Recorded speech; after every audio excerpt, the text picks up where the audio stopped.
on? Already sent it to her. Thank you. You bet.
So good morning. I hope this morning finds you filled with creativity.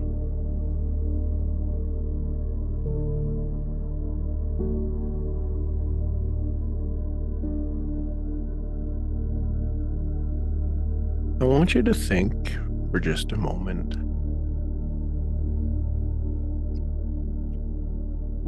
about how you believe. Odd question, I know.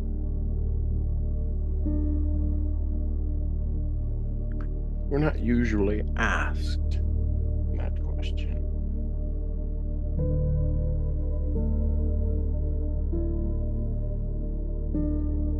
We're asked, how much do we believe?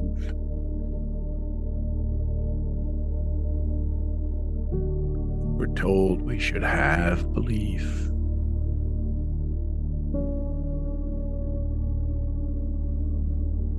We're told to increase our belief, strengthen our belief.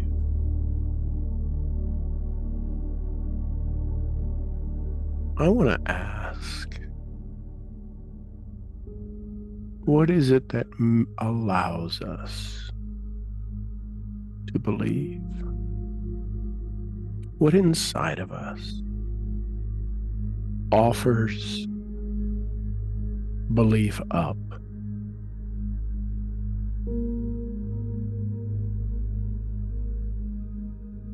What triggers and lets us know it's okay to believe?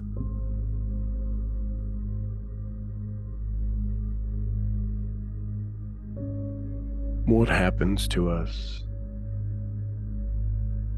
when we find out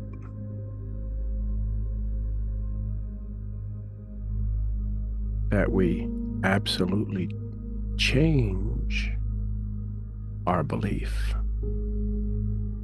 about something or about someone?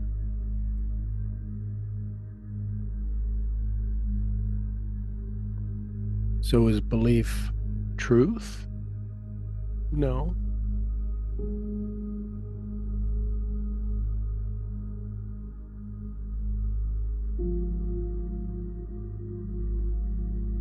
Is belief convenience? Maybe.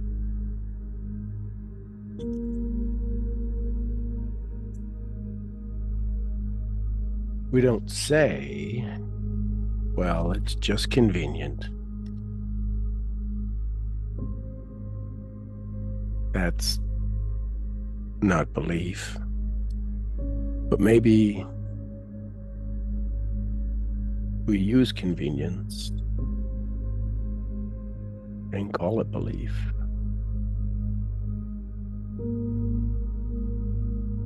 What happens in your body when your belief is confirmed?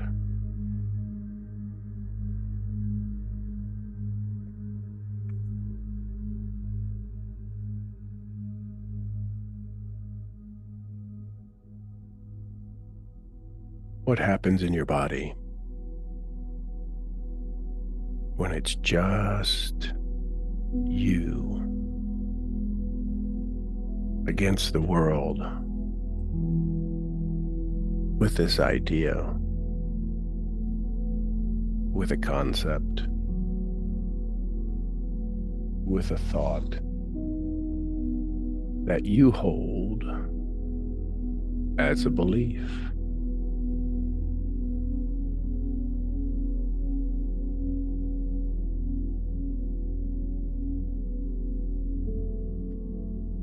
What's it really like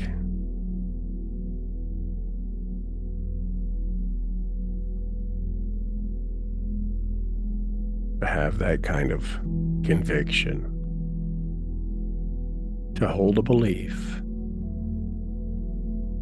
that no one else has?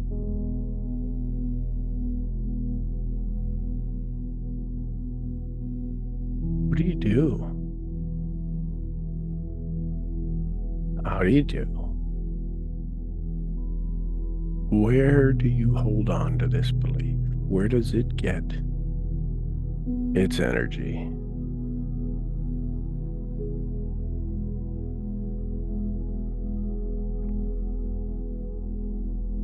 And if you have a belief,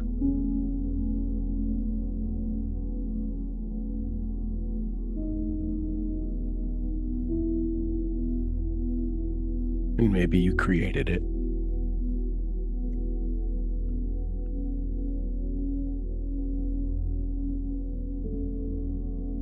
you found facts, built a story around those facts, and you now have this new story that you want to believe. Where does that start? How does that start?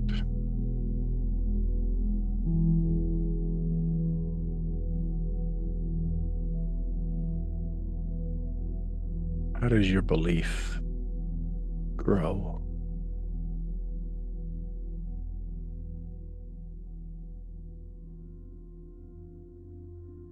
If you look at your desire,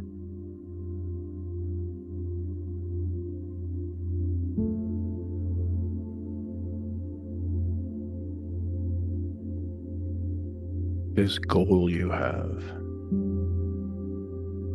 is it challenging a belief you currently had running?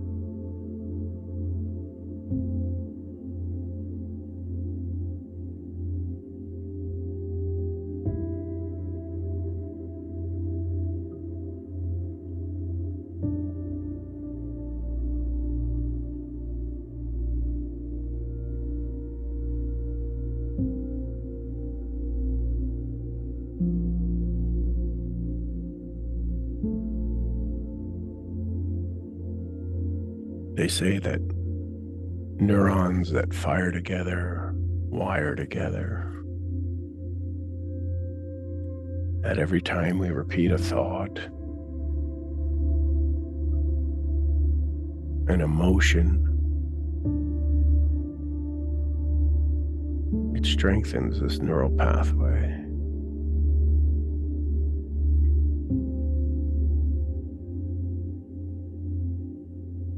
How many of us wish sometimes we could drop a belief or drop a habit?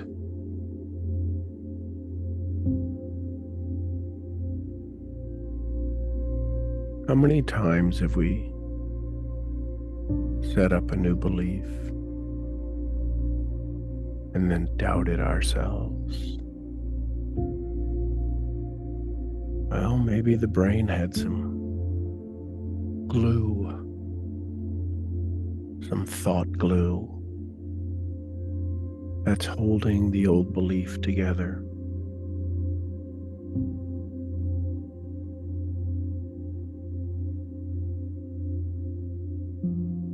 Sometimes we can only see the old belief. We can only feel the old story.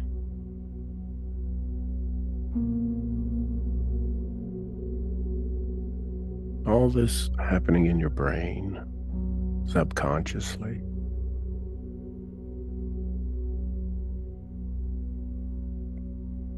Maybe there's a memory that's simply a memory, and it's given rise to a belief you believe to be true, maybe about safety, maybe about trust.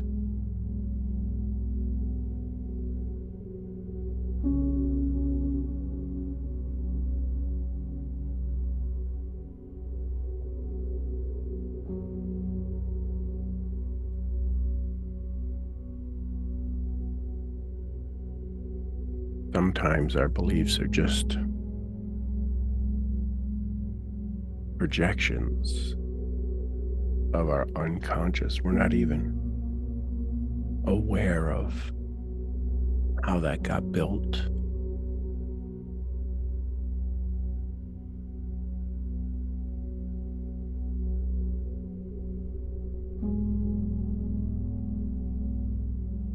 Maybe it's because it's of our programmed patterns. We see things to justify our emotions.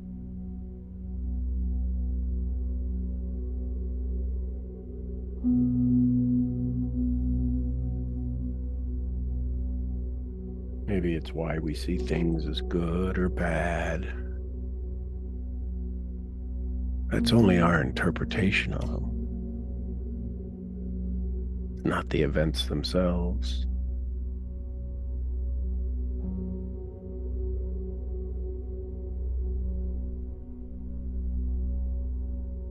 How many of us, when we're feeling great and we're doing amazing things and we're around incredible people and we're just at a high vibration, we have higher vibration beliefs? Some science say that low frequency beliefs like shame or guilt or fear are ways for us to confirm our concerns about something. We start thinking about something that's not happening and we begin to run our shame video and we feel bad and we start to think and see the situation worse than it is, or somebody tells us how amazing we are and we just feel good. We get positive reinforcement and positive recognition. Both are an external influence. What would happen if we began to light the fire of joy and happiness? If we were to activate the positive belief signals in our body, what would change?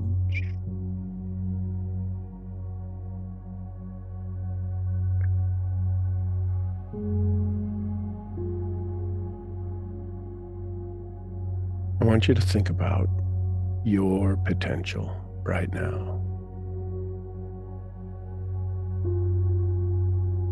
What voices do you hear telling you You don't, you're not capable of that.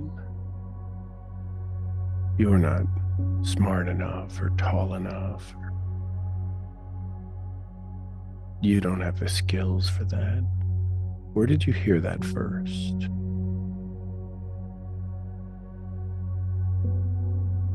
Whose voice is it really? Is it your voice or someone else's?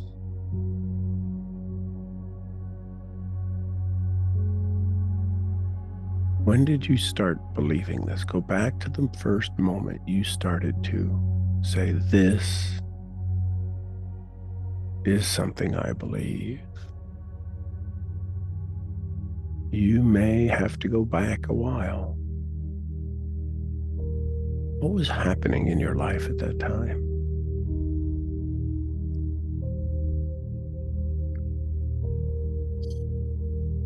I want you to think of the same belief, the limiting belief. What emotion do you feel? What emotion keeps this belief alive? Because there's a thought which translates into emotion. And that emotion is what's keeping this belief alive. It's a response to a thought about you becoming more. And as soon as you have that thought, this emotion arises. What's that emotion? And that's what keeps you from your next step.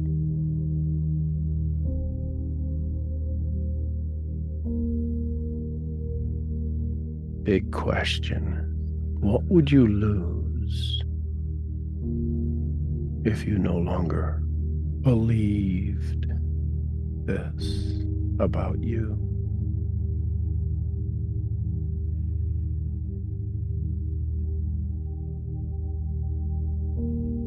Would you lose money?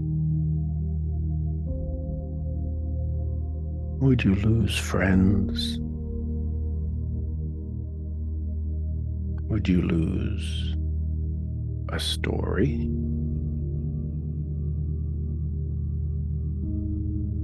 When you think about this, it's about the story we use to describe ourselves.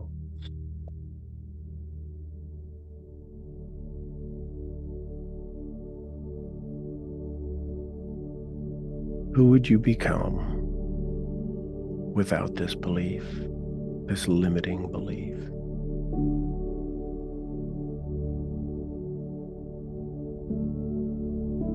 Who would you become without this limiting belief?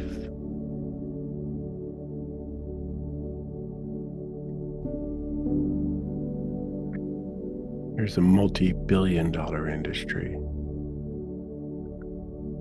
simply around helping people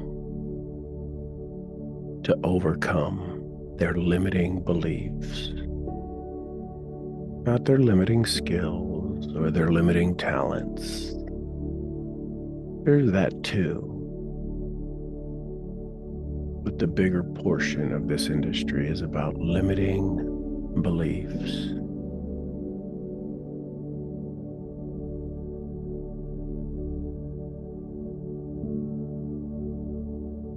Because they mask them. They prep the surface, they prime the surface, your mind, and then they just paint right over them. And over time, those beliefs bleed through any new story, any new strategy. It just seems to be always there because we're afraid to look at them. Well, here's a question. That limiting belief, was it always there? Or did you acquire it someplace along the way?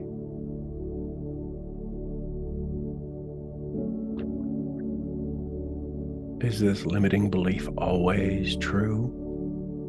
Or do you sometimes succeed at things?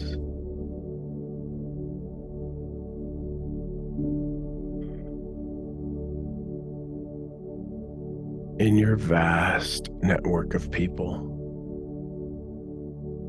can you find one person who believes the opposite and they're successful? One person who has a different belief about the same topic, and they're thriving.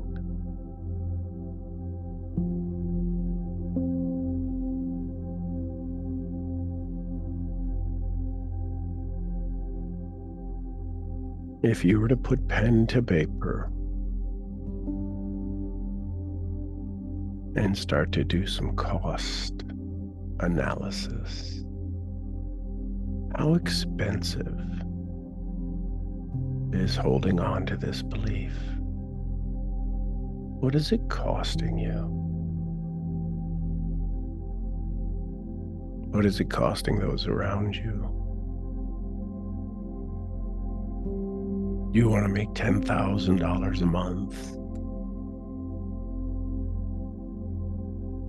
How long have you wanted to make $10,000 a month? For a decade? 2 decades? Every 10 years, this belief has cost $1.2 million. Simply by holding,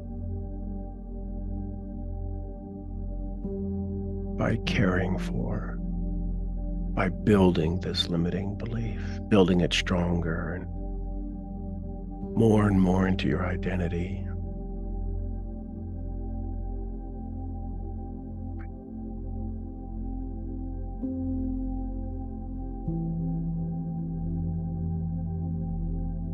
You've never seen this money. It never had a chance to come to you. So now you have to make a decision.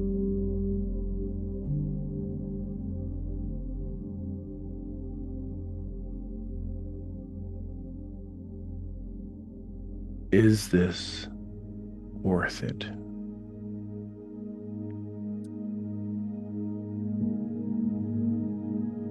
So if it wouldn't be worth it, if you don't want this belief that you've created, that you've adopted, that you've crafted, that you've nurtured, what would a higher version, what would increased an operating at a higher level version of you, what would it hold? What would it be? Somebody tossed that limiting belief your way and you picked it up and planted the seed and it's grown into what it is. Here's another chance to have an idea thrown at you and see if you choose to believe in it.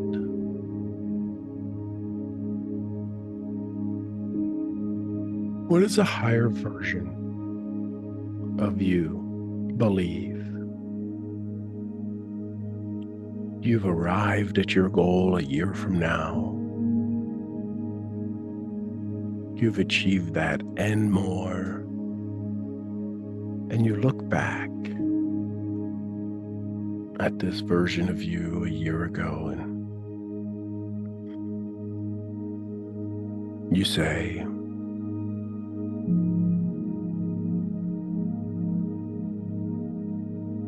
it really wasn't that hard. I don't know why I held on to that belief for so long. All I had to do was see myself as, and you can give yourself that description.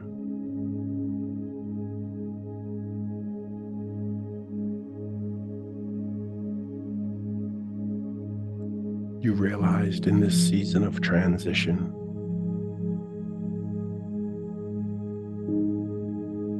from dropping one set of beliefs for a new set of beliefs about you and your success,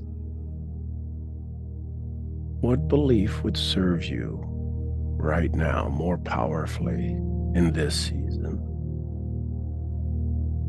Write it down. What new belief in this season of transformation would serve you best?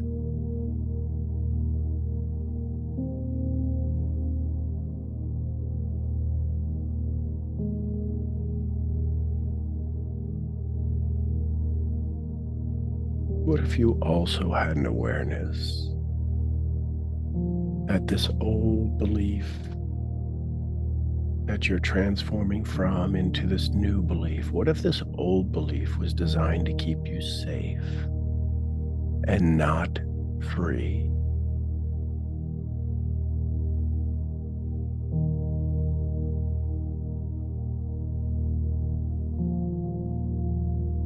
See, people want safety.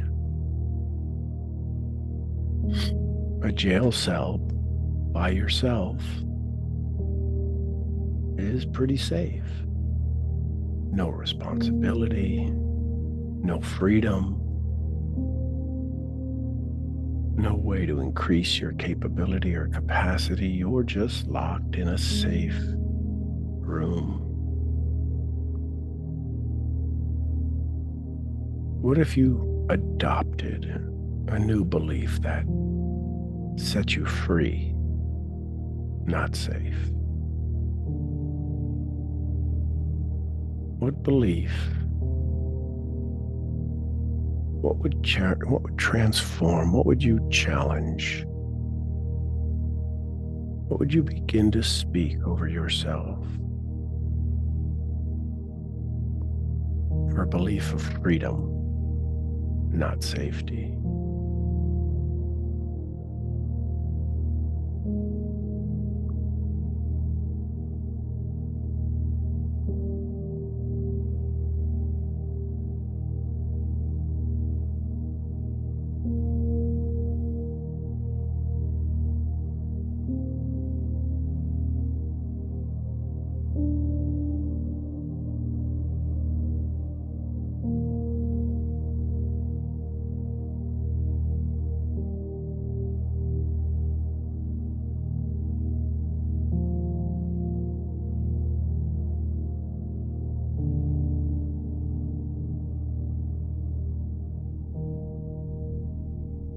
Take a big breath.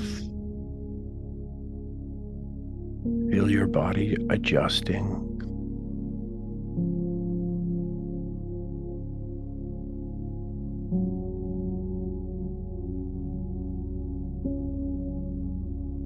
And realize that a belief is a lens, not a law. A belief is a way you see things in your world. It's not a law. They can be changed, they can be cleaned, they can be used to see farther or shorter or closer. Simply a lens, not a law.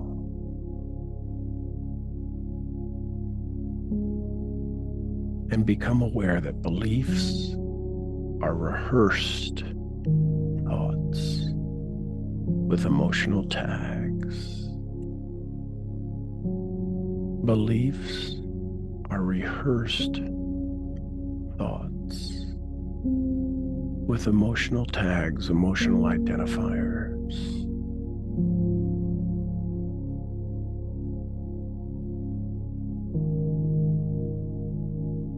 Carl Jung said, until you make the unconscious conscious, it will direct your life and you will call it fate. Oh, that always hits me. Until you make the unconscious conscious, it will direct your life and you will call it fate.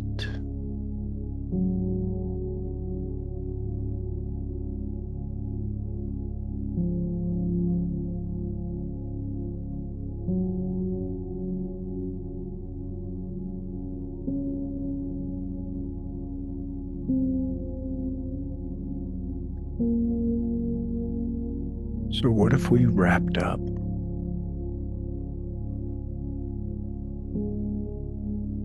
and maybe you said these words? Say them to yourself or say them out loud. I am open to divine alignment in my beliefs. I am open to divine alignment in my beliefs. I clearly see the beliefs that no longer serve.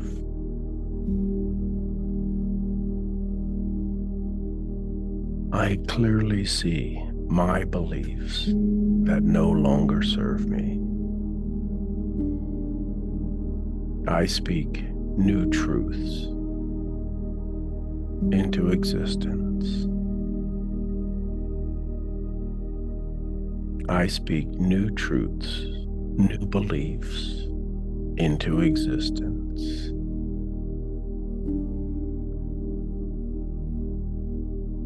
Here's a big one. I deserve beliefs that love and support me. I deserve beliefs that love and support me.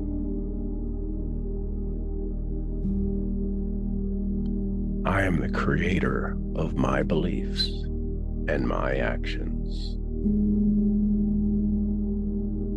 I am the creator of my beliefs and my actions.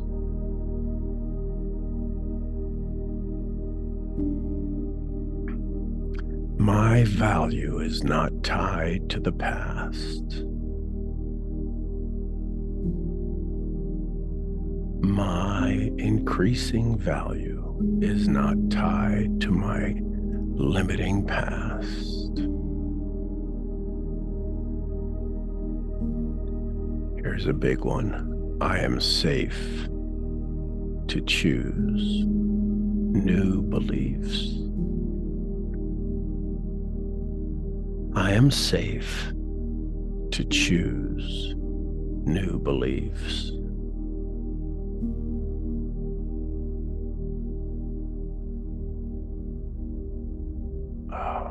Feel it. Allow yourself space. Take some big breaths. Feel your energy expanding to fill the room you're currently in. And with the next inhale, feel your energy expanding to fill the floor you're on, the entire first floor, the floor that you're sitting on or living in an apartment building. Fill the floor of that entire building. Now feel your energy expanding into the city you live in. Feel your beliefs of positive, powerful connection to your dreams. Now it begins to fill your state that you live in. And you start to see these powerful, positive energies intertwine and add value to those around you, those that need you and those you need. Now it begins to fill your country, crisscrossing the provinces and the states, expanding your capability, expanding your reach, positively influencing those around you and their influence positively flowing into yours. And you are transforming yourself into this powerhouse of creativity and freedom, sharing your vision and your dreams. Give your body a stretch.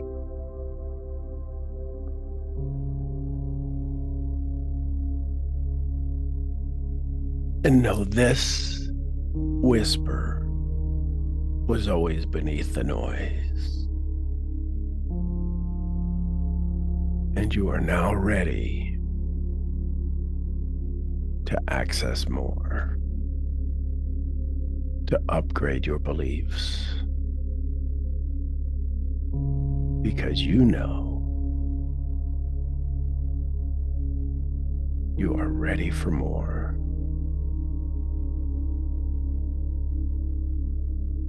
Welcome, welcome, welcome home.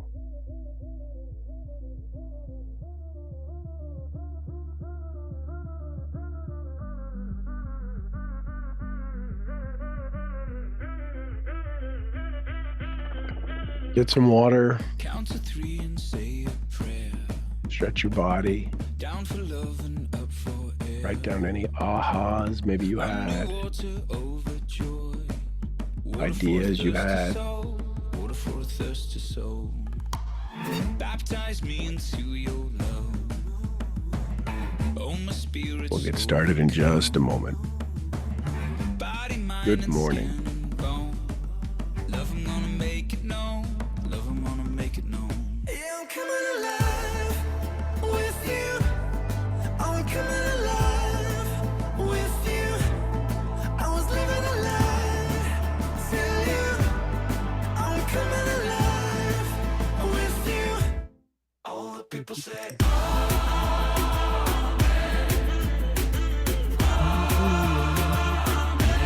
all the people say,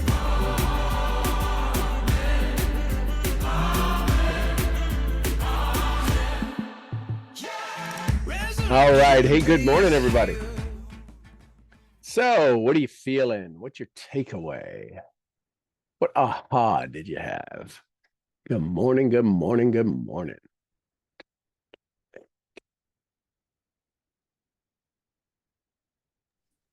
Good morning, Sean. Good morning, Ruth. Sean, Good morning. really intense. I started being really angry when you first started at myself. And I was like, if I had a pillow, I would have punched it. I was so annoyed. And then things started to just shift and then tears started coming. It's just so weird. And I don't really understand it, but I still, when I'm talking about, I feel that anger. Like, what is holding me back? What am I afraid of? Why do I believe that? It just drives me nuts. Okay. And I know that's a choice. So, does all of that need an explanation? Or do we need to start with the new story? It'd probably be easier to start with the new story. Okay. And what have you been told in your life about things that are easy? Yeah, I have to work hard. Yeah. So if you have to explain everything and punch pillows, that's the hard version, right? Okay.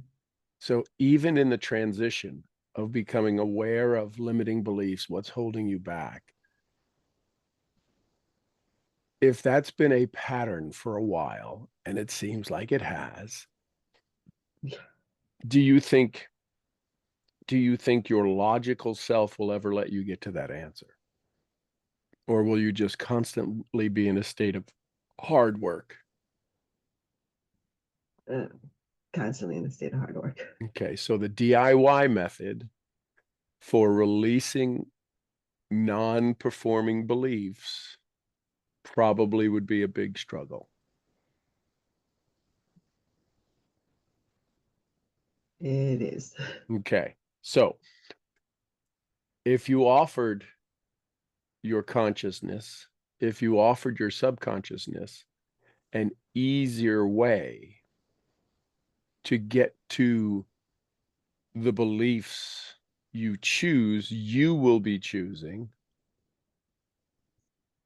what would be the sign you would have to see that would let you know it's okay? What would it have to read? What would the words need to be on that sign that all of a sudden a billboard that you see says what for you to go, oh, it's okay for me to have new, powerful, truthful beliefs? What would the sign have to say? I see the word safe. Okay, so write that down. So using that word, if you had a safe belief that allowed you to become more, what would the belief sound like? What would it read like? You want to leave a legacy for your family. What would that new belief sound like? Would it be an affirmation? Or would it? Could be. What would it be? What's coming into that brilliant brain of yours? What's coming into that safe belief building brain of yours?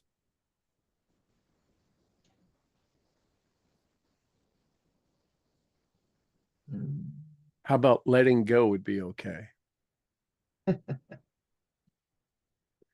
It would be okay, but well, Okay, so write that down. Letting go is okay. okay. I did write let go of the fear to succeed. Okay. So who gets hurt if you let go of those?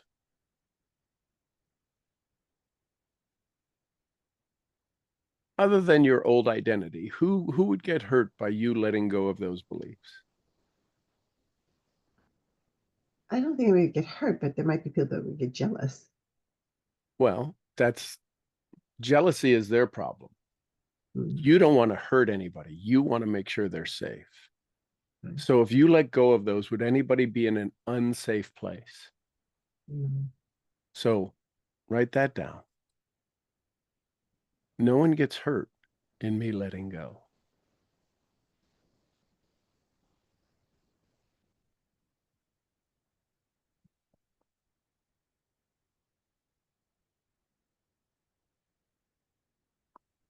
Mm. And in letting go, what do you now have space for? Opportunities. Okay, so write that down. Here's where the unknown starts to slip in and weave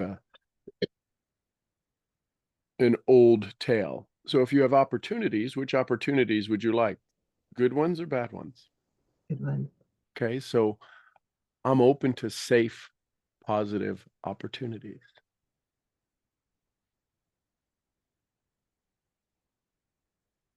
You still get to identify it. You still get to create it. You're a master crafter. We all are. We just didn't know we had permission to craft the best version for us. So if you now create safe, powerful, positive opportunities, does anyone get hurt then? No. So they're still safe. Mm. So you can have major transformation with the overarching agreement with you and the universe. I want to be safe. Mm. You could decide you want to go climb Mount Everest. Everybody will tell you you're nuts. You probably agree with them and not do it. But you want to go serve more people, create more income, have more money to give, have more money to put into your grandkids' colleges or tuitions or investments. You want to do more safe things. Now, here's the challenge. In doing anything new, is it possible it may feel unsafe? Yeah. But that's because you've never done it before,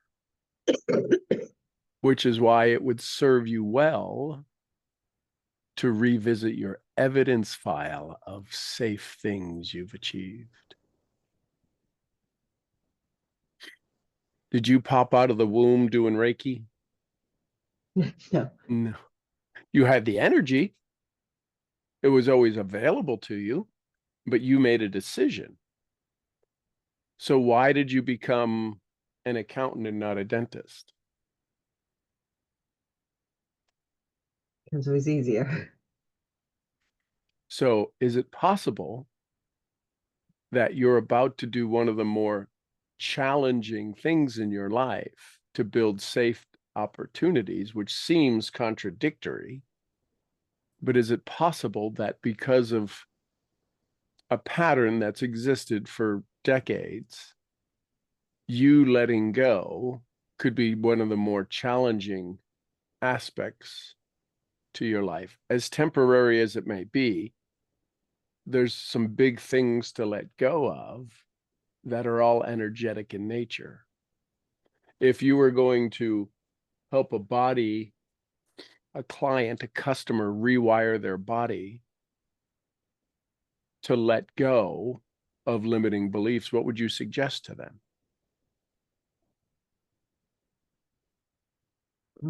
Cut the cords, detach.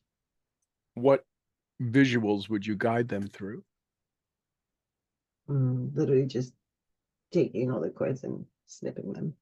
Okay. So,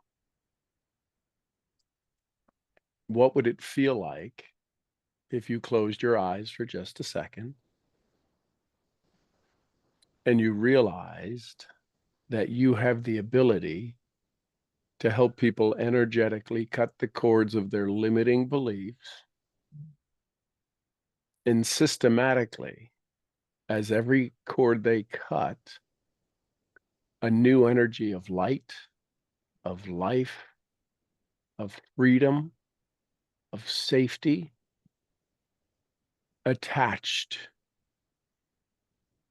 to the same area in their body that had this old belief. And as they cut the cord of limiting, almost instantly, a new cord of creativity was attached. What's the color of the cords of limiting belief? If you were to physically see those cords that are in the energetic world, what color would you see your cords as? Gray, brown. Okay. And I want you to just snip one of those cords. Also know that as you snip it, this new powerful cord of attachment connects with light and love and freedom and creativity and expansion. And the vibration is such that every time these attach, people are no way are they ever jealous. No way are they ever hurtful, doubtful. They feel a vibration where they're drawn to you. They actually want more from you. What color is this new cord that attaches this new energy, this new frequency? I see a bunch of colors: orange, yellow, hot pink. Awesome. Let's cut another cord. Don't even need to know the cord. They're at a subconscious level. Cords you're not even aware of. You cut those cords and the new alignment and movement and freedom and creativity and safety attaches, and you cut another cord and you see this. You can actually feel the draw to it. The attachment is so instantaneous to your highest version, to your higher version. And you now have this skill, this visual to begin to guide people, saying, let's go through a realignment. a reattachment to our greatest version, to our best version. And you cut another cord and you feel the energy alignment. You actually feel the energy flowing now. And as you snip each one of these cords, and like there's a lot, I'm starting to see a lot of old limiting cords to cut. You get bigger scissors. You now maybe swing a sword and it just slices through all of them. And as fast as you can slice the new cords of alignment, of freedom, of creativity for each one of those limiting, doubting beliefs, you're now expanding effortlessly into the realm of possibility. And maybe some of these new chords won't be used. They're kind of like some strings on a guitar that if you play a particular music, you don't always use those chords. They're there if you need them. Maybe you don't play the notes that those chords have all available to you. You just play certain notes. But feel that freedom. And as you awaken back into this moment, you realize these are your vibrations.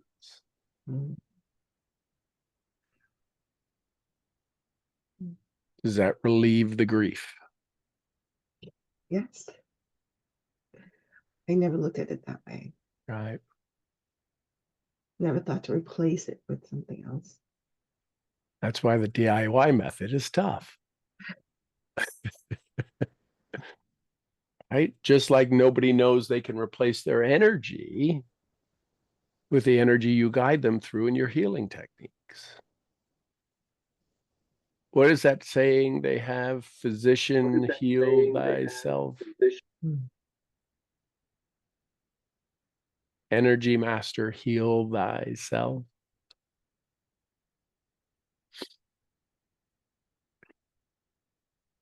You're allowed to replace. And maybe that's the permission you need to hear. I'm allowed to grow.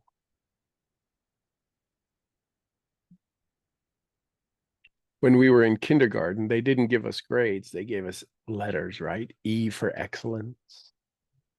So what if instead of an A, you got E's for excellence? You were better than A's. You were excellent. And that's what this new vibration allows you. You're an Asian, not even an Asian.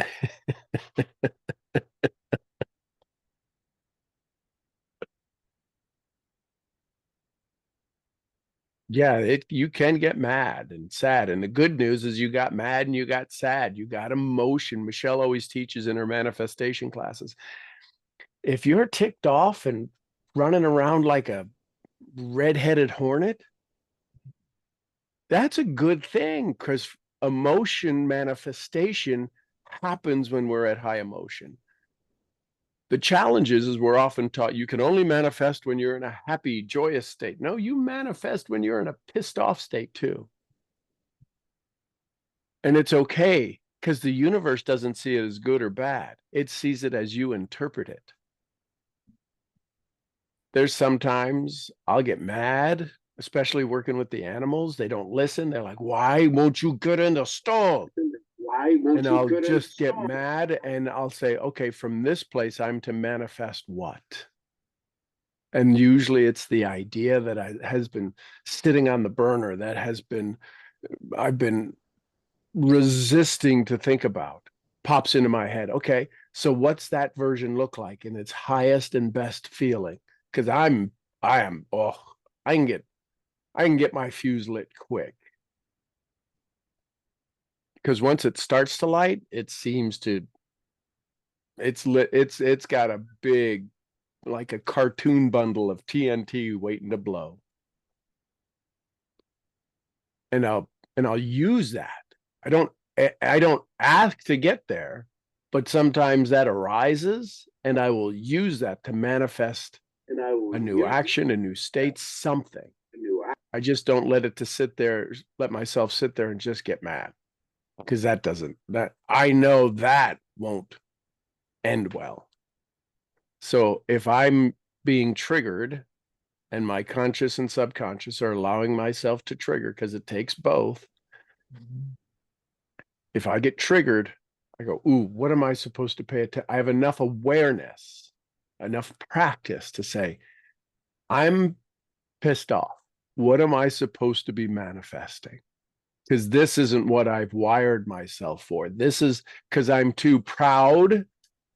I'm too ego to think that the dream I want, that I'm worthy of it. So I'll get mad and I'll have to use old tactics at an unconscious level because the sheep didn't want to go in the stall. Big deal. Why would that trigger me? I mean, when you sit down, and I'll sit down, and it happened last night, and I'll sit with the babies and I'll say, what was going on? What did you guys see? Because, right, babies can see things we can. And yes, I have conversations with Amelia and Ainsley, and they'll say, yeah, we didn't know why you were getting mad, because the thing you want is a good thing. I guess you just didn't believe yourself. And I didn't. So getting mad is a tool my unconscious uses kind of as a last resort.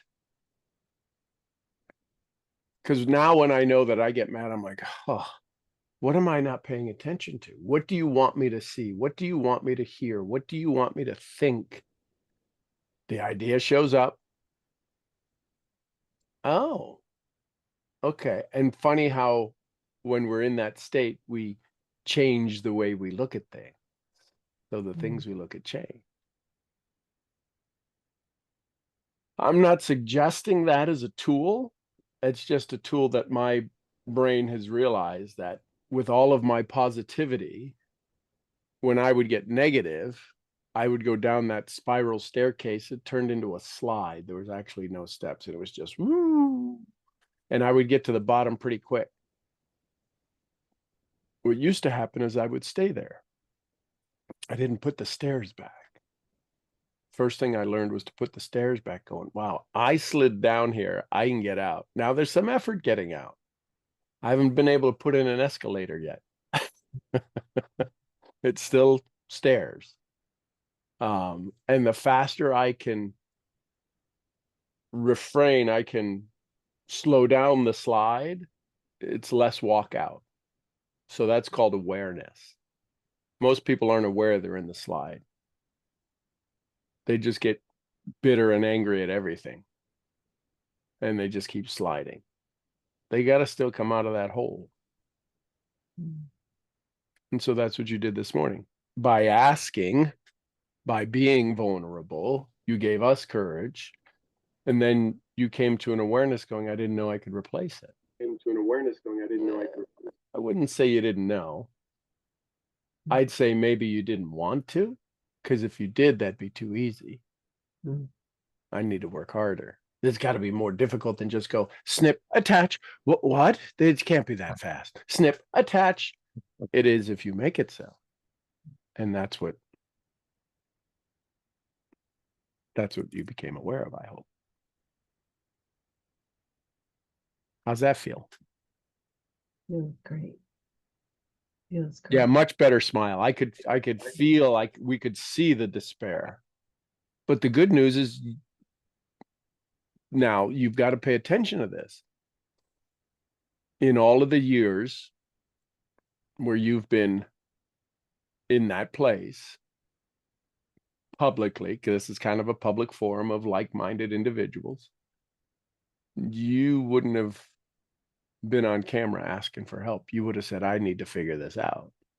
So what part of you became vulnerable enough, or finally said, enough is enough. I'm not going through this alone anymore. There's a part of you that awoke and said, I'm done trying to figure this out. I feel safe.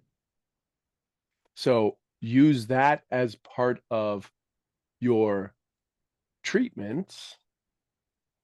That the reason people listen to you is they feel safe. Now there's a whole nother level of them feeling safer safest, that if you have conversations with previous people who have asked you for your services, they're going to go, wow, something's changed, right? You felt me since the very beginning to now. There's a shift in me regularly.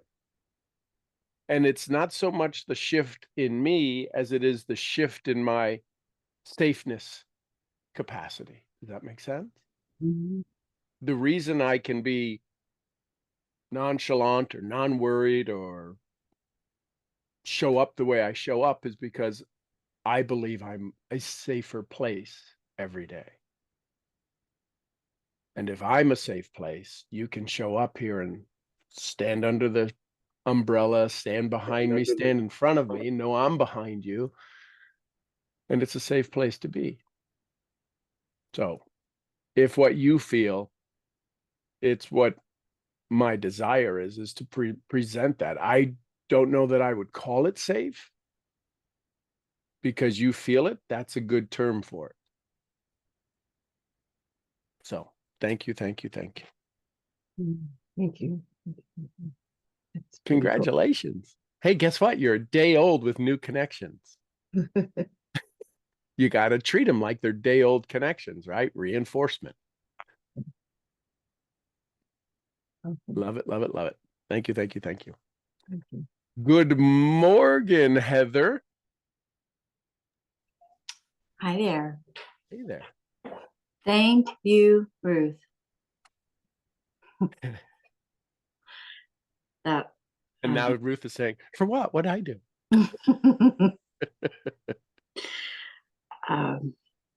In some of your dialogue with Ruth, a couple of questions that I actually had were answered, and so I thank you so much for that. So right off the bat, you talked about creativity, and then you hit on desire and then belief, which were, interestingly enough, were 3 words that came through in my journaling this morning before the call Okay. ever started. But the question, and I know this isn't, I'm paraphrasing here, but something that really hit me, and this is the way that I wrote it down, is how much opposition is my desire to my belief. And that is like a 2x4 to the forehead with that. Before Heather started working with me, she was 6 foot tall.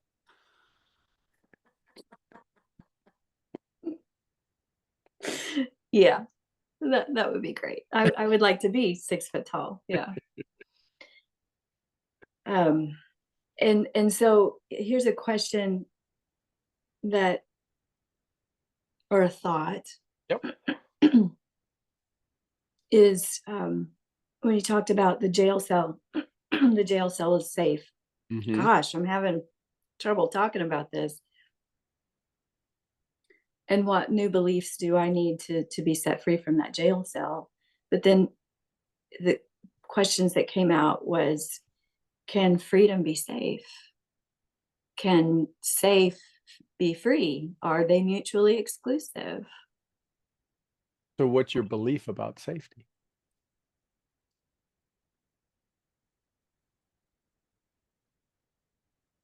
My belief about safety right now, and I know it's a lens, it's not a law. Sure, absolutely. No, we have to start with where we're at. We're GPSing it. Is that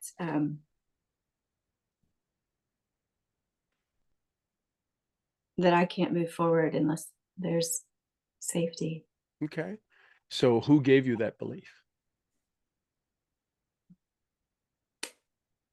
Because are you in the racetrack? No, I'm in the kitchen. Okay. So is there any new appliance in the kitchen? No. New in the last year? No. Okay. Is there any appliance that ever needed to be replaced? Yes. Okay. So how did you know to replace it? Well, it stopped working. And when you got the new one, you never used the new one. Did you leave it in the box for 6 months? No. Why did you take it out of the box? because I needed to use it. Okay. And it probably had some stickers on it that said this has been through some kind of testing and approval and, right? It's Yes. not, you're not supposed to plug it in and it malfunction or destroy everything. Yes. Okay. So did you question whether or not it was safe to plug it in? No. And if you had to plug it in or rewire it, you could call an electrician, right? Certainly. And have you ever had any electrical work done at the house? Yes. And did you do it or you hired somebody? No. Hire someone. Awesome. So you've hired me. Stop using your beliefs with my skill.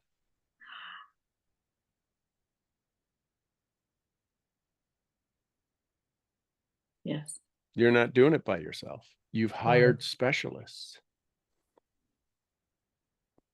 Did you start out with all of the amazing, incredible tools you have in your wellness practice? With all of them, or have you acquired some of them over time? No. Acquired over time. Okay. And you knew exactly how to use them before you ever got them, right?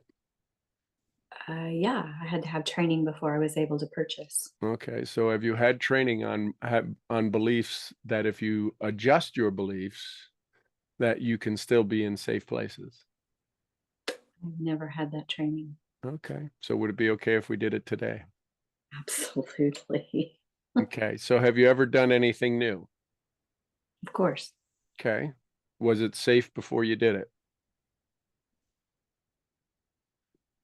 Maybe some of them. Okay. Maybe not all of them. I'm sure you've done some things that have turned into train wrecks. Okay, great. So do you want to do train wrecks or do you want to do first class flights? No, I'm done with train wrecks. I prefer first class Okay, flights. so you know the difference. You got to Yes. you go to different places if you're getting on a train or getting on a plane, right? Yes. So where do you want to go today? Train depot or the airport? Oh, I want to be picked up in a Porsche and Okay. taken to that exclusive on that very exclusive. Okay, takes you right out to the tarmac. Yes, yes, Okay. yes. So is it okay if you fly private? Absolutely. Aren't most of your dreams private? They are. Why do you keep thinking you got to take them to the airport and put them up on the board? Oh gosh. Yeah, I'm just a good storyteller. I You got I on the plane, so now you're on the plane, however big plane you have, right? Depending upon where you want to go today. But you're on the plane and they hand you the menu. And on the menu is your list of dreams you want for today. What do you pick? Do you pick all of yesterday's old dreams, failure dreams, your train rides? Or do you Yeah. pick your now first class vision of where you're going? That's the one I'm picking. Excellent. So now that you picked it, and before this was a pre-flight order, what do they tell you now? Did you have to investigate the pilot to see if he's got all of his qualifications and did you check to see if the plane went through its last annual? No. No, you paid the price, so you figured it's going to be all those things, right? Yes. So haven't you paid the price in your life that you should now be able to just say, I'm going here and I'm paying for all first class experiences, private experiences. I've done the public failures and the public successes, and they were enough, and nobody's going to know. Here's the big challenge. This is what I just was told. You fly private, nobody knows. Part of you needs to have the world know you're successful. Nobody knows you're in the air over them at 30,000 or 40,000 feet. They're only going to know when you land. Challenge is when you land in a private airport, no one's there. But you've landed at your desired destination. It's not till they take you to the event. See, you're afraid to land. You forget that there's an event planned when you land. You're like, if I land, nobody's going to be there. The fuel guy's going to come out and meet me, and he's going to open the door and throw chocks under the wheels, and I'm there with the fuel guy in an orange vest. What the hell kind of life is that? It's when the Porsche at that end picks you up and takes you to the next event.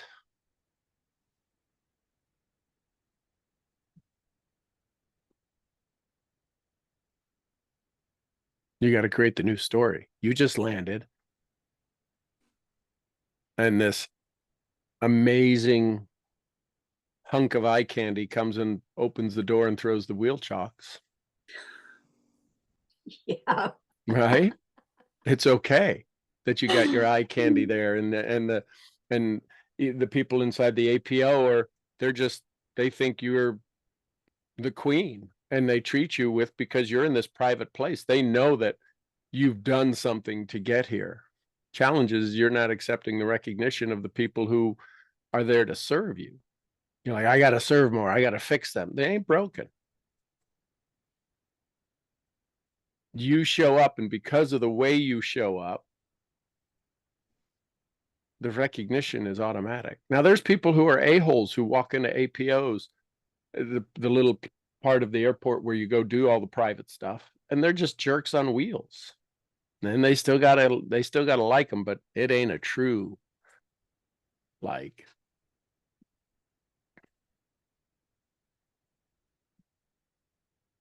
Is it okay if you show up and there's only a handful of people there, and they're glad you're here because you flew into there? You haven't even done any of your practices yet.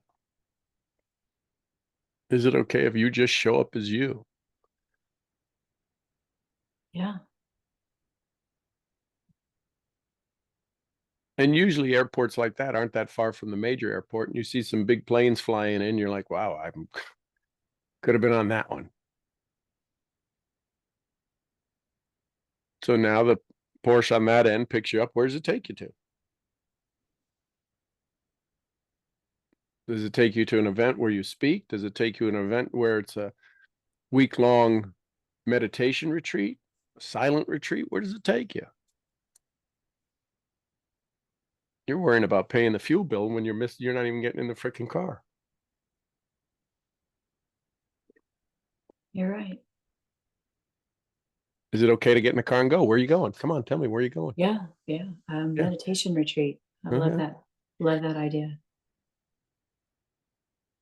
Ready for the upgrade? Always. They find out it's you that's at the retreat, and they ask you to do a day. Certainly. They didn't know. The instructor's like, what am I going to teach her? You're like, you have no idea how open I am to learning. Right?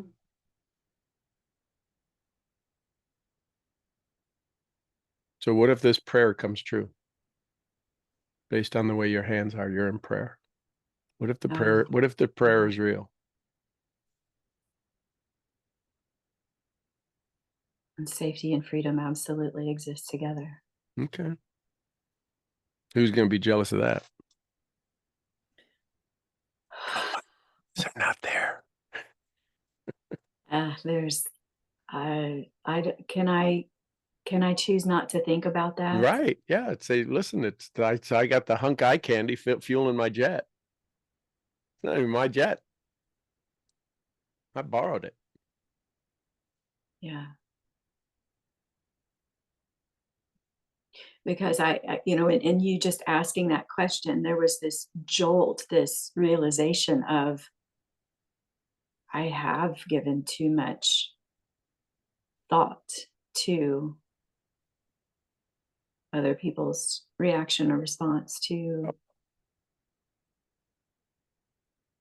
whatever, my success, my failures, my spirals, my standing in place. I've given way too much. So what if you lived a life that didn't need explanation? My life doesn't need explanation. Right. So when do you want to start that? Now. Okay. So what's the new story? What's your new response when somebody says, what are you doing? Living the best life that I can.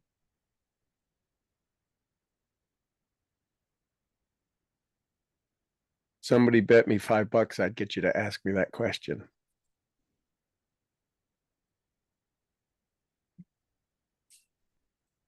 Meaning when they go, what are you doing? I just got $5. Change it. I just got $5. What are you talking about? I bet somebody that you would ask me that question. They said, no way. They're not that curious. I said, yeah, they are. They love me. Just change the whole energy of the question. Have a new response. Because whenever that question's asked, you're not living your best life.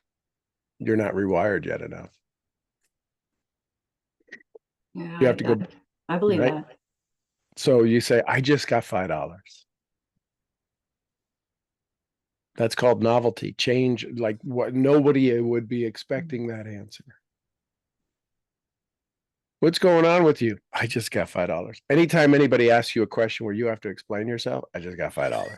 Who the hell is this person that you're bet, right? It changes the whole conversation. Yes, it does.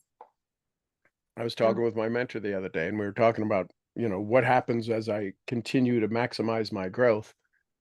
And he said, well, yeah, but I doubt anybody's going to ask you this question. I said, oh, you don't know my friends. They're awesome. He said, all right, I'll pay you $5 anytime they ask you that question. I get to go tell them, you just asked me that question. And they're like, they don't even remember what the hell the question was. We have to change the frequency. Oh my God, it's raining. Isn't that awesome? What do you mean awesome? It's raining. It's awesome. And you just have to stay in this novelty state of, listen, I don't know what kind of pile you're in, but I ain't getting in that pile. I'm not here to disrespect you, but I ain't going in that door. You can't get me in that door. Because once I go in that door, now I got to fight.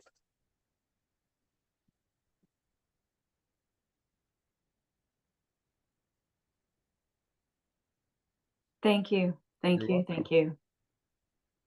What'd you learn? What'd you like? So good. Well, I learned that again, that you are the master energy shifter at question asker.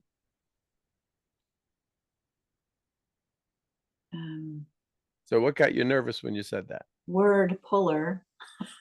I'm trying to think of how I'm feeling. What I liked is the reframe that you just gave me. The reframe that Right. about living my best life, and I don't owe anyone an explanation. Yeah, And you're not up there dropping eggs on them. So no, and you're I not there. can I can fly in that private plane and arrive anywhere. Now you got a pretty big front yard. What if a helicopter came and picked you up? Wouldn't that be amazing? Now, talk about not being private. Because everybody's going to know and hear a helicopter landed. That's the challenge with when you go private. There's some certain things that you can't avoid. It's public. It's jealousy. It's ego. As private as you are, I win the lottery, $600 million. I'll spend $1 million and put a wall up.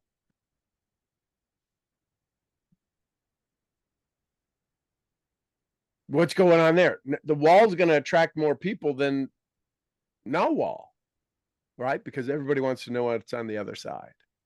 Right. So the more private we are, the more public we are demanded. Everybody wants a piece of us. They start telling stories about, oh, that's the guy that won the lottery. That's the guy that That's the MC of the ANMP. Well, I wonder if he'll talk to me. Wonder? I'll come up and give you a hug and have lunch with you. I can't believe you do this. Why? You put that thing on me. I don't. That's why people can't believe at lunchtime on whatever day it is, I go around to every table and thank everybody who's there for coming. They're like, you do this every year. Well, isn't it good I'm consistent? Yeah, but I can't believe, why would you do that? Why wouldn't I?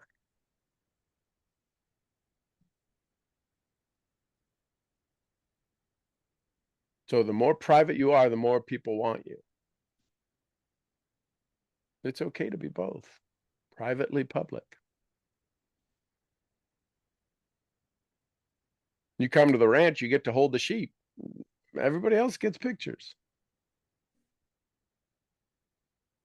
Everybody knows I got sheep and we got babies and we got other ones on the way, but only a handful of people in the world ever get to come hold them, see them. So I'm publicly private. I don't invite anybody to come see them. But if you want, if you're in the circle and you go, hey, listen, I want to come out to the ranch for a day. Awesome. I might be working. I'm not changing my plans, but I'll adjust my plans to be accordingly. But it's like, oh my God, what do we have to do? You're coming, you get me as you are. I take care of me for you and you take care of you for me. I'm not, oh my God, we got to spit polish everything. Although Michelle, if you've ever had an event or had a party at the house, you know, you always clean beforehand. So once a month, Michelle's like, we're having a party. I'm like, can't we just clean and not have the party? Nope, we gotta have the party, otherwise it never gets clean. That's great. Great question. Thanks. Thank you. Thanks again, Sean. That's great. You bet. Amazing. Good morning, Salka. Good morning, Sean. And yes, I loved holding the little lambs. They're getting big. I'd come back just for that. I You know. where the stall is. I saw your video this morning, and they're running so free now. They're not like tiptoeing and seeing, is this good for me? I mean, they teach us so much. I mean, look at that. I wasn't even thinking of that till I just started speaking. When you first let them out the other day, one of them didn't even come out, went right back in. It's like, you know, you're doing something new and you just tiptoeing. But you know, lots of times people just stop at the tiptoeing because they think, well, the sheep, now looking at them, you let them out every day, I think. Yes. Yep. After this, I'll go put the other ones away and I'll let them out. Yeah, so look at now how comfortable they feel, and they're running, and it's like they're owning the place. So why can't humans do that? Do you think it's the brain that stops us? Because well, it's 100%, because it's actually the body that stops us. It's the neuroencoding. It's the safety mechanism. It's when the brain's looking for two things, kill us or pattern. And we're trying to, right? One sheep stayed right next to mom. I think it was Amelia stayed right next to mom. So her pattern wasn't broken. Her footing was different because it was grass and but she was right next to Nola. Yeah. So her pattern wasn't different. And because those two took off together, because Nola knows what it's like to be in the pasture, she had no fear. So the baby I got to stay right next to mommy. So our perception, our awareness becomes very narrowed. All she saw was mommy. The other one wasn't paying attention, and in a blink of an eye got left behind. Stepped out, stepped back in, stepped out, stepped back in. She did. And I have that video of that. Right? And then cried. Asked for help. The challenge is when we get into new things, you watched Ruth this morning. She was crying literally, physically, emotionally, mentally, spiritually. She was standing there at the edge of the stall going, help. I got angry. I wanted to punch a pillow. Well, that's not really angry, punching a pillow. That's diva anger. I mean, she was angry. But no, I would like to punch a nice, soft pillow, right? Rather than I wanted to crack their skull open. That would have scared me a little bit. So I'm glad it was punch a pillow. But she said, and tears. Well, that little Ainsley was crying, Mom, Mom, Mom. And mom's like, oh, for the love of Jesus, just get out here. Walked back. She didn't push her out. She didn't nudge her out. She said, I'm here. It'll be safe. Follow me. And that's what sponsorship is. She sponsored her into a new level of possibility. She didn't teach her a comp plan. She didn't teach her a product ingredient list. Didn't teach her how to get started, said, if you want to go to the next level, I will sponsor you to grow. But you got to take the steps. She didn't say Yeah. like a possum, get on my back, I'll carry you. She said, you got to take the steps.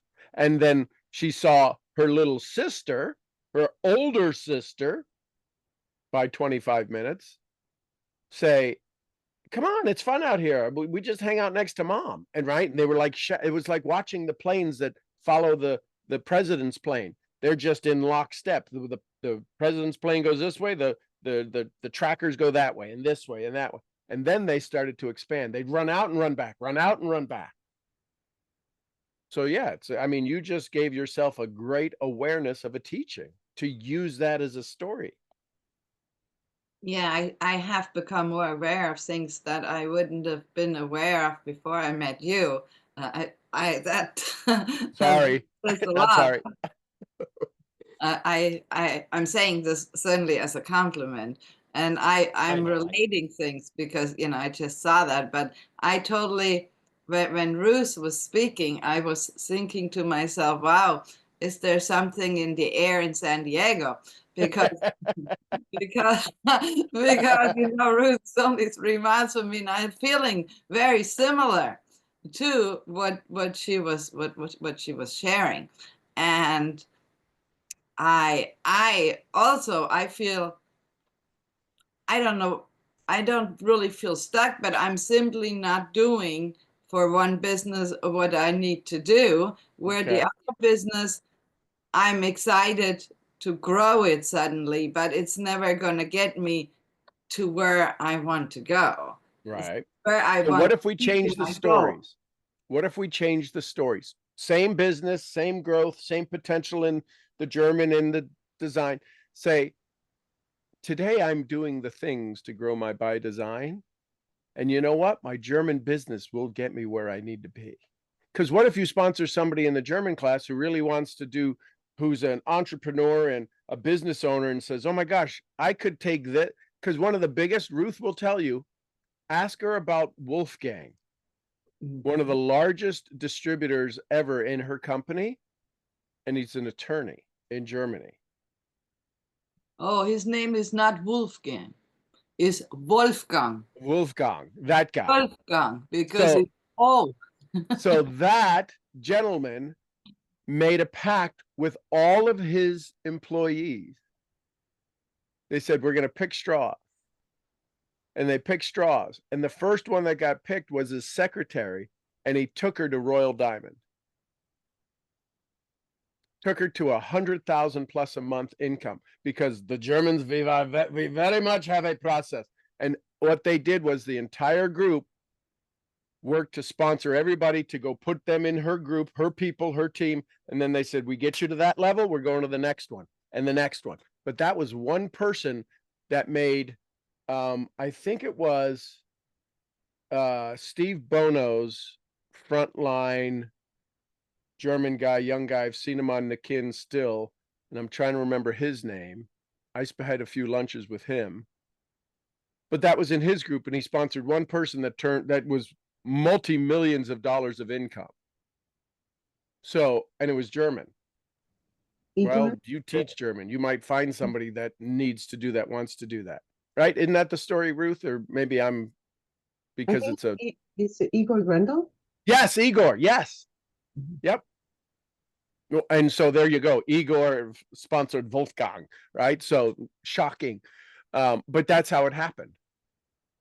So Yes. maybe German gives you somebody who wants to go to Australia, and the Australian wants to learn German. They go, I could do this. I don't know, but start to say what you want. Don't tell me what you don't want. I love this. I'm building it, but it won't get me where I'm at. The universe goes, okay, change of plans. It comes down to our words always. It comes down to our words always. And I am doing the things to build my business because I'm thinking about it. I'm acting on it. I got to present on it. I don't know if you realize how grateful the universe is to have you. You want publicity. Ted calls you and says, write an article.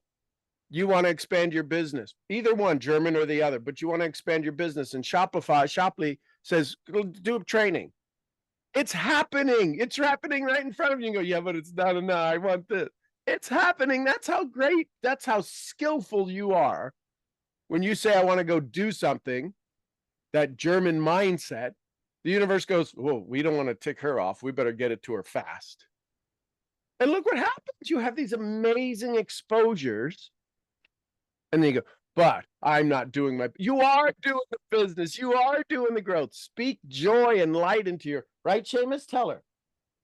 Seamus just came in and said, tell Silke to, she's good. I'll give James some love for me. He's I so am. I'm scratching his sweet. tailbone right now. He's like, ooh, I Oh, like that. yes. Oh, I miss you, dogs. Yes, they're all, well, Beamish is here. Seamus is here. Molly's still inside sleeping on the couch. And Oh. Dublin is on his chair. So Oh, he likes that he chair. likes that chair. Yes. Yes. So start speaking, saying, you know what? Because this is where active, what Napoleon Hill talks about, active faith. I am doing the things in my business. Don't say I'm not doing the things to grow my business. Say I'm doing No, the not things in my that. I business. mean, I, you know, as you know, I have more than one business. Yes. So I'm doing all the things to grow my German business. Right. I am, as you can see, I even have the background. I'm doing all of those things, but it's the other business that I really need to grow. But change the story right now. And you know what? The other business, it's now starting to grow because I'm seeing new things to do. Just, you got to say that. Don't say the facts, say what you want. You know, my German business is growing. I'm working on that. And I now see the echo, or I see me doing the right things to grow my other business where maximum leverage is available to me. Speak those into existence. You're that powerful. You'll be surprised. You say that for a week, you'll be like, Sean, you won't believe what happened. And we'll all go, really? You're that powerful, Silke. I can't wait to the day you realize that, to where it goes, oh my gosh, I speak it and it happens. Yeah, Seriously, with absolute faith. Figure that out, how that works, but maybe there's no figuring out. Well, there isn't a figuring out. There's an awareness that goes, oh my gosh, it's like when you get over a cold. We know when we're starting a cold because we feel the slightest shift. Oh my gosh, I think I'm getting a cold. But nobody ever says, I think I'm getting over my cold. We're sick and then we get better and we just go about life and we never go, oh my gosh, I healed myself. No, Rooster say that. I took medicine, I took this, I took that. I don't know the instant my cold is over, but I know the instant it begins. So therefore we become aware of it. So you don't know when the instant is that your leveraged business will take off and have a mind of its own. So start speaking it into existence. Tell me what you want. Don't tell me what you don't want. And when I say me, I'm acting as the universe. Tell the universe exactly what you want with every word. Yeah, but it's not here. Nothing is here until we speak it into existence. God said in the book, let there be light. And there was light. Words have power. And when we start to realize everything we say creates a vibration in the universe, everything we say, even the things we say to ourselves that nobody hears, I'm such an idiot, creates a vibration. Well, you can't be positive all the time. That's a story. Why not? Well, people will think you're nuts. Yeah. Yes, they probably think that, but that's okay. And listen, we need more nuts and cuckoos in the world because there's energies flowing through here that people, man, things have got to change. Yeah, but you're not changing the way you look at things. Well, no, well, that's called faith. You know who the biggest people that challenge this idea of faith? Those who are Bible thumpers. They can tell me every quote and verse in the Bible and how God has got mansions for them in heaven. I go, so part of your mission in life is to be in the poorhouse here? If you're waiting for mansions in heaven, you should die now then. They get mad at me. If you got mansions in heaven, if all your riches are in heaven, why are you waiting? Go now. Bonus. Well, yeah, I guess why people would say that, I don't know. Well, but because it's their sacrifice model. God's got things planned for me and he's got mansions in heaven for me. What if this was heaven? I mean, I believe there's probably a place after this, and I may get as lucky to come back as one of my own dogs. But until such time, I think God's got heaven right here on this earth for me. He gave me twins. I never had twins before. I know. That's so So amazing. this is heaven. And I love watching them when they're just doing it in unison, when they're running across the field. And I'm like, well, where's the other one? And it's literally right behind them. They're just running like fighter jets in perfect harmony. And then one breaks pattern. I'm like, oh my God, they were just running in like synchronized swimmers. They'd get a 10 in the Olympics. It was amazing. Yeah. It's amazing how I wonder if human twins do the same thing. I've never experienced twins. I Yeah, don't know that neither I've have ever. I. That's why I was just thinking about that, because people dress them alike and everything, and so, but I don't know if they like, because yes, your animals are like right, the little lambs Yep. are like right there together, and yeah. And now that they're out with Lily, right? Because Lily, I let her out in the mornings as well, because she's not quite yet ready to birth. She's getting closer. Oh, she's with Well, the she's in her stall. She's in the first stall, and Nola's in that last stall. So at night, so I let them both out, but they're in that pen together because I don't want anybody headbutting her.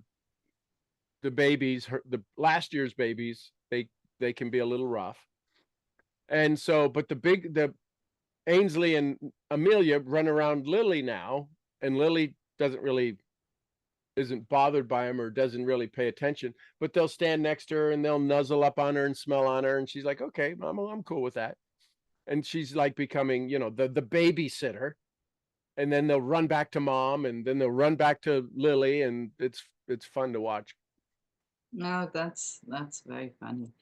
Yeah, I think animals have an amazing intuition that as people it gets lost, because I think lots of times people just overthink things instead of living more by their heart and their intuition, what the animals do. Well, we say It they're sounds dumb pretty animals, crazy. right? People tell me, well, I'm not an animal. Well, I get that, but Well, they're but very you have smart. animal instincts, and you're just not following your gut. That's where they go, oh, I knew I should have done that. Well, then you're an idiot. If you knew you should have done that, you should do it. Follow that instinct. Well, I know I should do the work for by design. So why am I not doing it? Well, because you got to ask, who do you become when you do the work? What do you mean by that? Exactly. When you do the work, who do you become? You no longer have a story to complain about that I'm not doing the work. I'm doing the work. So now is the fear I'm not getting the results?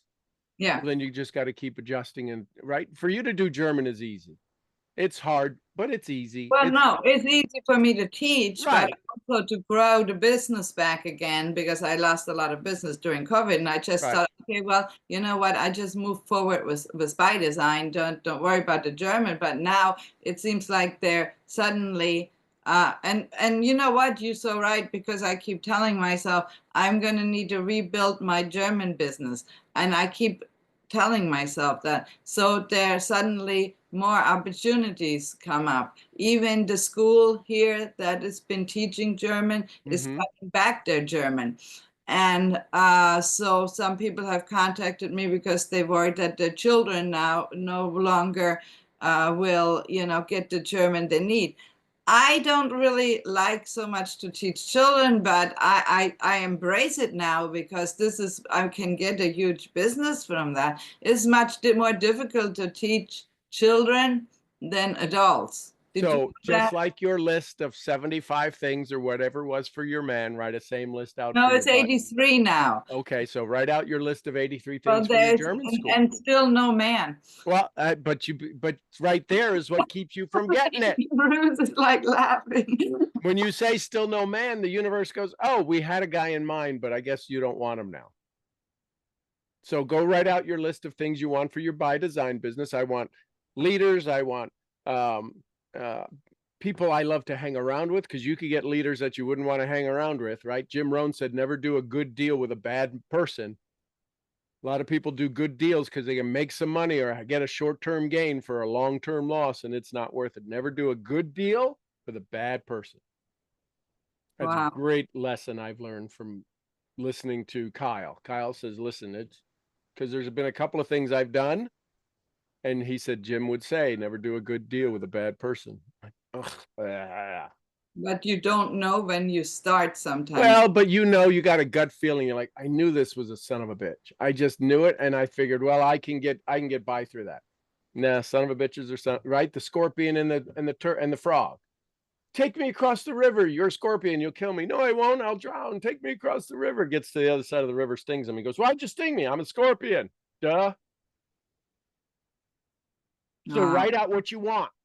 Okay. Write out what you want and believe it and say, I'm so excited and grateful that this is all happening in my German business. I'm so grateful and excited this is happening in my by design business. I'm so grateful that all of these things have come true in my man, and I am overwhelmed and whisked away with love and joy. My invisible man. Well, but you keep saying those things. Hear how they don't show up? You're like, well, that should have happened already. No. Yeah. I'm not a patient person. You may Well, have noticed that by So now. maybe this is the lesson you're getting is patience. Maybe that's the thing so do you have listed on there, my man of my dreams is okay with me being impatient? I bet you don't have that listed. No, I just assumed that. Well, see, you can assume in one hand and wish in the other and see what you get first. So you got to be specific. Listen, I had on there that the woman that I would marry would have multiple businesses and understand that I get drawn away, that understands that I'm not going to be around for a while. And they're okay with that. And I was traveling. Michelle would pick me up at the airport on Friday and drop me back off on Sunday. And she was okay with that. I'm like, this is odd. She But enjoyed it's good. from you. Could be. I'm just kidding. No, but you're right. It could be. It's you too much of a good thing at too much time, because I don't know what would have happened if I was smothered by her. I would want it, but so I always write, absence makes the heart grow fonder. Yeah, We didn't go on our honeymoon till a year or 2 years after we got married. We got married on Saturday, hung out at the house on Sunday, and we were both back at our jobs on Monday. Yeah, There was no honeymoon. We were living our honeymoon life all together, just loving life. I want to have a nice honeymoon. Well, is that on your list? Yeah, it's 84. to the Maldives. Okay, but is it on your list with the man? No, Oh, put it on there. Number 84. We're going to the Maldives when we decide to kick it.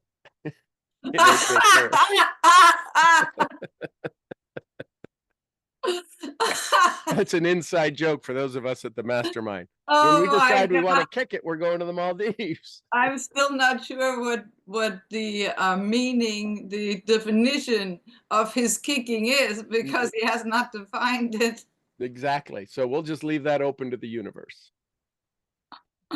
Meg, that may be better. Yes. Maybe we do not want to know. I don't want to know kicking by AJ. I don't know. That's a definition I don't need in my That world. could be an entire story right there for you to tell. I have a guy in my mastermind who loves to kick it.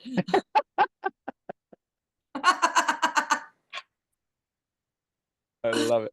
We call him Donkey because he likes to kick so much. Oh, so I miss you guys. We And miss you too. no coffee this morning. No, every time I get my coffee now, I take it's kind of like the old Irish thing. When I go to the pub, I'll have three pints of Guinness, one for me and for a couple of friends that died. And funny how they never get drunk. So now you have 3 cups of I have coffee. 3 cups of coffee. I One don't for fill them you, up, one but I for put them out Louise, there. black, and One for black and a little cream. the cream. Yes. I love it.